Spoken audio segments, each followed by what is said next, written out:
And the 25th verse of Ephesians, the 5th chapter, he says, husbands, love your wives, even as Christ also loved the church and gave himself for it. Now, this thing is deeper than what we doing. This thing, love is something else. Love is Jesus demonstrated love when he went to the cross. In spite of what we was doing, in spite of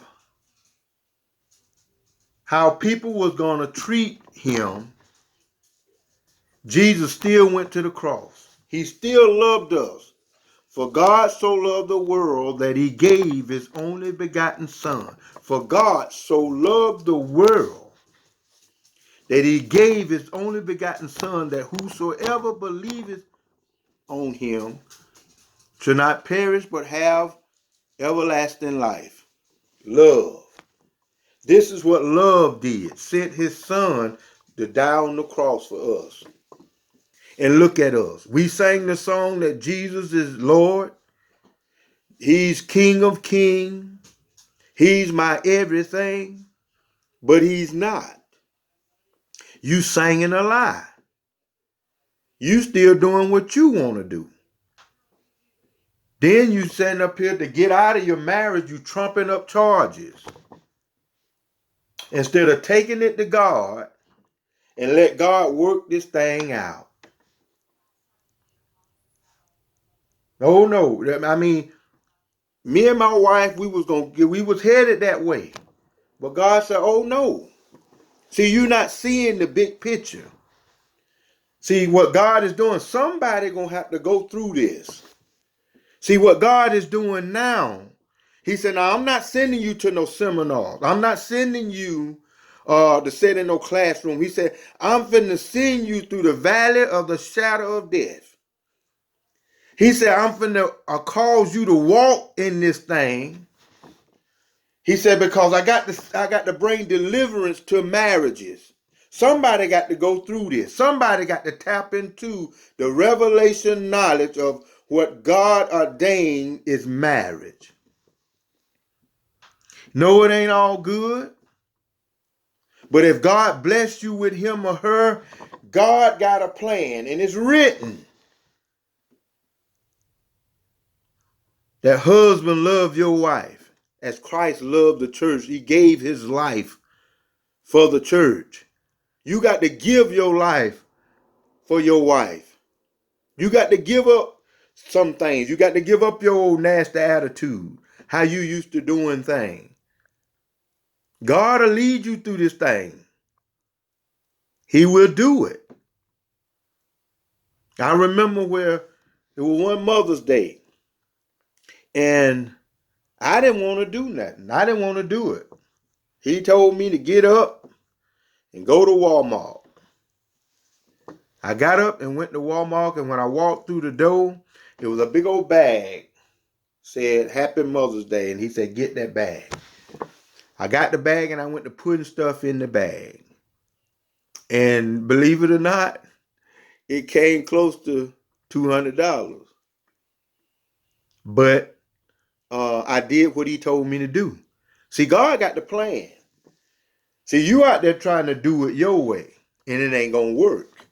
You trying to do ministry, and you even dragging other people in with your ministry, and it ain't gonna work. And your husband right there, y'all supposed to do ministry together. See, the day and time we live in now, a man can't do ministry by himself, not having to deal with women. Your wife need to be prepared for ministry. I don't care who you is. I don't care how long you've been preaching. Your wife has a call on her life. I don't care if you pastoring. Your wife just sitting there idle, ain't doing nothing. No, you got to encourage your wife. It's time to do ministry. See? The word of God. And another thing he showed me. Let's go to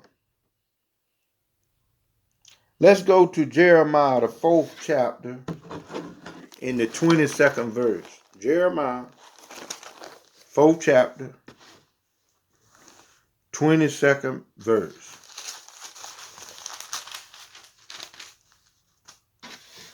This is what he's telling Jeremiah. He said in the 22nd verse of the 4th chapter, he said, my people is foolish. They have no knowledge. They have not known me. See, the way you living, the way you doing things, you can't know God.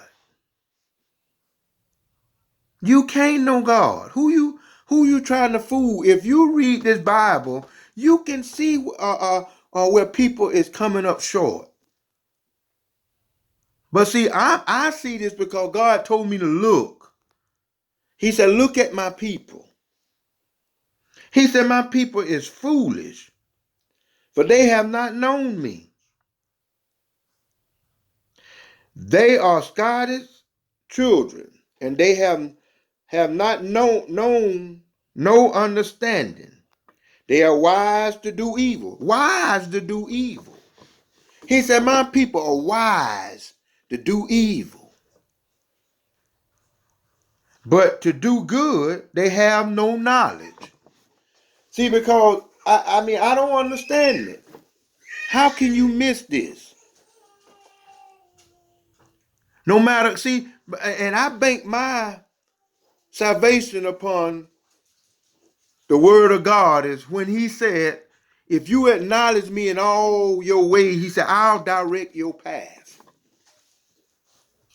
If God ain't told me to do it, I won't do it. If he didn't tell me to say it, I won't say it. There's plenty I can say today, but I got to wrap this thing up. I can't stay on here too long, but I know he's going to have me to do something every week. So I got to get prepared to do this every week. So here it is. God saying now, he said, I'm finna give my people pastors after my own heart. Jeremiah 3:15. He said, I'm finna give his people pastors after his heart. See, and what the messed the church up is that the preachers and the pastors, they've been going all around this. They ain't been telling the people they wrong. You know why? Because you see how people are doing now. If it's not fitting me, or if I'm not preaching enough, if it seems like they're overlooking me, I'm getting up out of there. But did God tell you to leave that ministry? See, this is the stuff he's showing me. That people are moving and people are doing things and God did not tell them. See, God can have you on the back burner. He can have you waiting. It ain't time yet. It's not time for you to be pushed out there yet. See, because I had got to where I want to leave my church, Antioch. So I left home a 20-minute ride from here to Antioch, and I was praying. I asked the Lord, I said, Lord, I said, you see where my situation. I said, I'm kind of tired of this. I said, if it's not for me to leave Antioch, if it's not time, I said, let them give me the Bible study. And when I got to Antioch and I walked through the door, one of my deacons spin around and said, Reverend Johnson, we want you to teach Bible study. See, we ain't acknowledging God. We doing what we want to do. This is what God is saying. This is what he's showing me. That we just doing stuff. And you out of the will of God.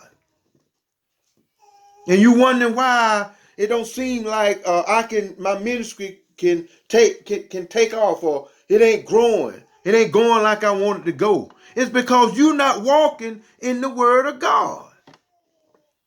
You walking according to your knowledge. And here it is written in the Bible.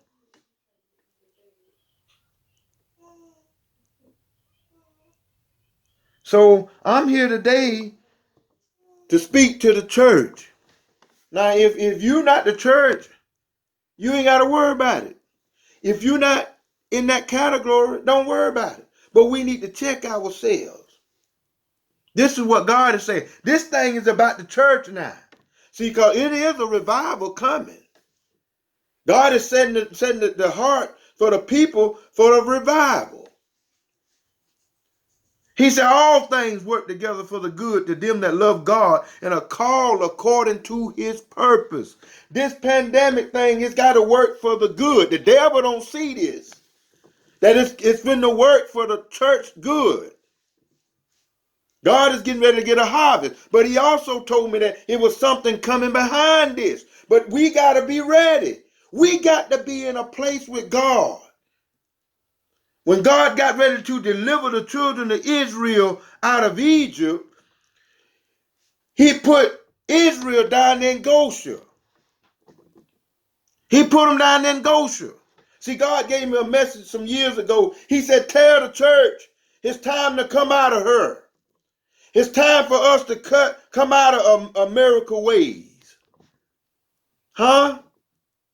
It's time to take on the ways of God. People get mad when you go to